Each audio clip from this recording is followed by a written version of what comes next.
اعوذ باللہ من الشیطان الرجیم بسم اللہ الرحمن الرحیم السلام علیکم ورحمۃ اللہ وبرکاتہ۔ طالب علم ساتھیوں، اس سے پہلے والی ویڈیو میں ہم نے سورہ آل عمران کی آیت نمبر 152 تا 153 کے بارے میں پڑھا۔ اس ویڈیو میں ہم پارہ نمبر 4 سورہ آل عمران آیت نمبر 154 کا ترجمہ، تفسیر، عربی اور شان نزول کے بارے میں پڑھیں گے۔ قرآن کی روشنی میں اہم دینی مسائل بھی سیکھیں گے۔ لنک میں نے اس ویڈیو کے ڈسکرپشن میں شیئر کر دیا ہے۔ فرمانے علی شان ہے کہ علم حاصل کرنا ہر مسلمان مرد عورت پر فرض ہے۔ اے اللہ ہمارے علم میں اضافہ فرما، آمین۔ سورہ آل عمران آیت نمبر 154۔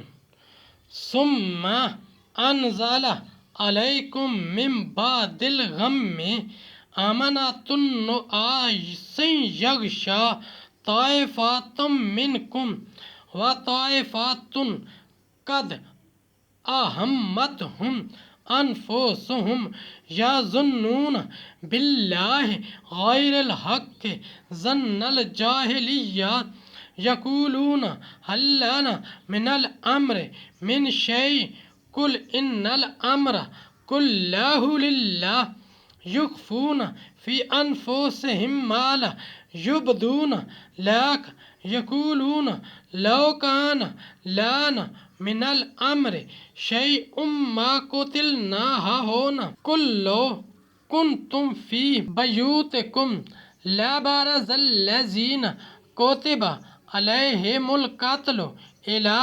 مضاجعہم ولیبتلی اللہ ما فی صدورکم ولیمحص ما فی قلوبکم واللہ علیم بذات الصدور۔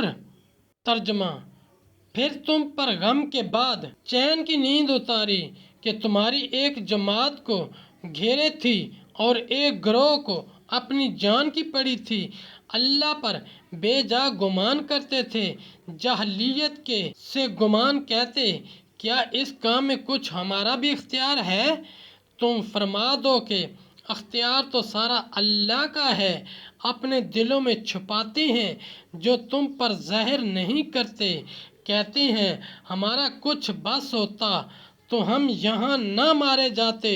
تو تم فرما دو کہ اگر تم اپنے گھروں میں ہوتے جب بھی جن کا مارا جانا لکھا جا چکا تھا، اپنی قتل گاہوں تک نکل کر آتے، اور اس لیے کہ اللہ تمہارے سینوں کی بات آزمائے اور جو کچھ تمہارے دلوں میں ہے اسے کھول دے، اور اللہ دلوں کی بات جانتا ہے۔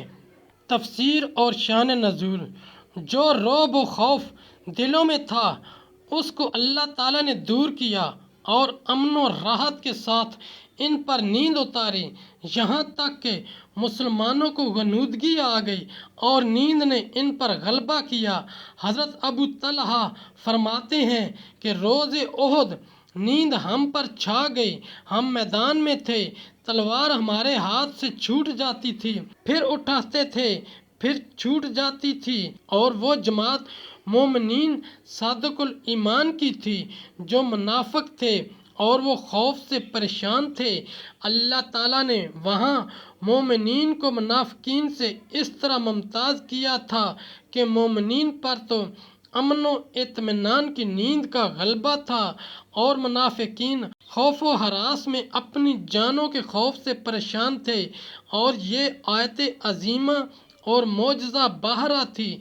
یہ منافقین کو یہ گمان ہو رہا تھا کہ اللہ تعالیٰ سید عالم صلی اللہ علیہ وآلہ وسلم کی مدد نہ فرمائے گا، یا یہ کہ حضور اکرم صلی اللہ علیہ وآلہ وسلم شہید ہو گئے، اب آپ کا دین باقی نہ رہے گا۔ فتح و ظفر، قضاء و قدر سب اس کے ہاتھ ہے۔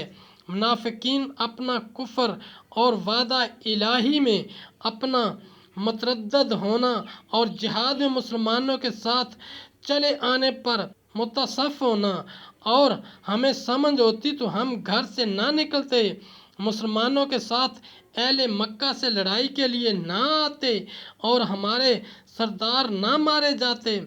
پہلے مقولہ کا قائل عبداللہ بن ابی سلول منافق ہے، اور اس مقولہ کا قائل موت بن کشیر۔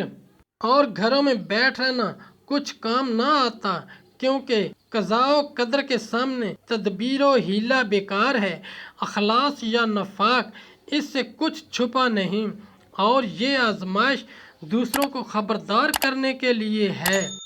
ساتھیو، ہم نے قرآنی تعلیمات کو دنیا کے کونے کونے میں پہنچانا ہے، اس لیے آپ بھی لائک کیجئے، شیئر کیجئے، اپنے دوستوں اور اپنی فیملی کو میرا چینل قرآن ود ایڈیپیڈیا سبسکرائب کرنے کی دعوت دیجئے، اور گھنٹی بجانا نہ بھولنا، تاکہ اگلی ویڈیو کا نوٹیفیکیشن آپ کو وقت پہ مل سکے۔ اللہ کریم ہم سب کی نیک اور جائز حاجات پوری فرمائے، آمین یا رب العالمین۔